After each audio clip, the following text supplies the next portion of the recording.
MACD and the RSI, and my top two indicators for day trading. When we take a look at the RSI indicator, it's really all about the overbought and oversold mentality.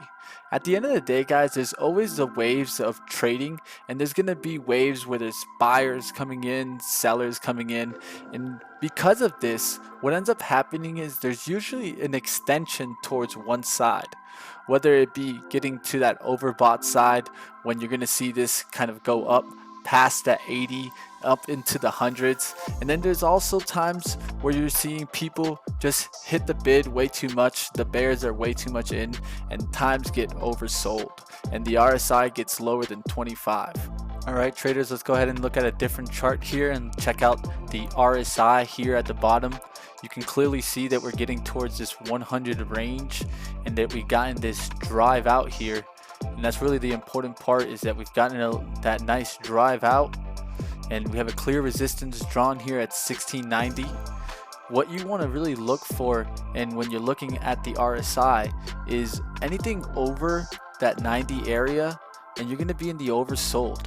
You're looking to see if you have any reversals that can happen from this top, and that's really what I like to use the RSI more, is to tell me when we're getting that complete price trend reversal. So we start getting that reversal here and we start getting it to crack. Let's go ahead and see how it moves on over here. Once you start seeing that crackdown, let's say you got short somewhere up here in that area, you can really start letting this one come on down here as we see this kind of downtrend, and a downtrend once it cracks. What you really want to look for after that crack is how long is it going to go ahead and stay diverting away from the purple line. So you want to see this actually extend away and head down towards that 30 and 25 level. And what do we get here, guys? It keeps expanding and expanding and expanding and just keeps on working its way down here. You can clearly see that downtrend here, and it's really just keeps working its way, and as long as it doesn't make its way back across the purple line, you could keep holding it, and then it goes all the way down towards the support of 16, and you could go ahead and start looking to get out somewhere here as you start seeing this kind of curve effect, because once you get that touch, you could get that reversal right back up. Now that we've taken a look at the RSI indicator, let's go ahead and take a look at the MACD. The MACD indicator really uses the moving averages of the 26 and the 12. It subtracts that, and it also uses the 9 to really give you kind of a determine when something is bullish and when something is bearish. Really, the MACD is all about relationship. It's about the trend extension from the trigger line and the moving averages. And at the end of the day, what I really like the MACD is the histogram. It really reads that long-term bullish trend and that long-term bear. Sometimes you'll get the histogram to turn, but really you want to see both the trigger happen and the MACD indicator happen. What does that look like? Let's go ahead and take a look here at the chart at the MACD indicator and how we can use it.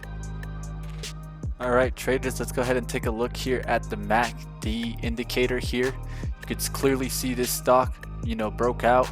It started downtrending back down to the VWAP, and you can clearly see also the MACD, went up here and it's starting to come back down, trending down, and really what we're starting to see is that divergence. That's what we really need to look for.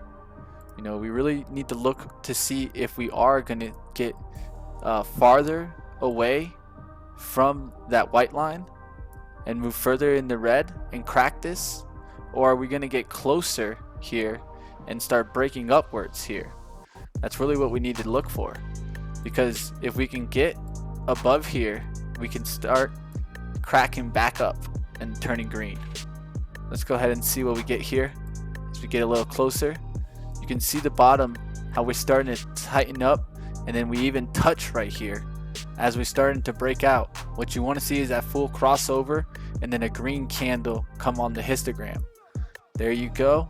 That's when we go ahead and start seeing that happen here, and you can clearly see that the divergence went from breaking down to crossover. And what did we get up here, guys? We got a push down, and then right when it crossed over, it was right here on this Harmy, and then a push back up. This is what you can use the MACD. Remember, guys, this is always going to be a lagging indicator, so I usually try to get in the trade here, let's say 107, and look for the cross to really show me that confirmation that I timed the trade perfectly. Alright traders, now that we've taken a look at the MACD indicator, let's go ahead and take a look at how the MACD and the RSI are different. So how are they different, guys? So the MACD really is a measurement of the relationship between the two moving averages, the 12 and the 26. You subtract that, and we're going to use that line to go through the trigger of the 9 to really tell us if it's bullish or bearish. Now when we look at the RSI, it's a little bit different.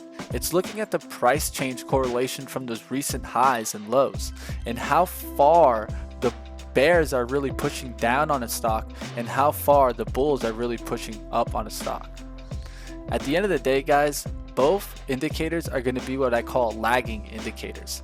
This meaning that a lot of the times when you see the trend change, it's after already the trend has happened on the charts. And so what I do is I don't really use these to tell me entry. I use these mainly to tell me confirmation that I've gotten into a great trade. At the end of the day, I want to be with the trend, and if I've gotten in the trend, I'll get confirmation from these two indicators.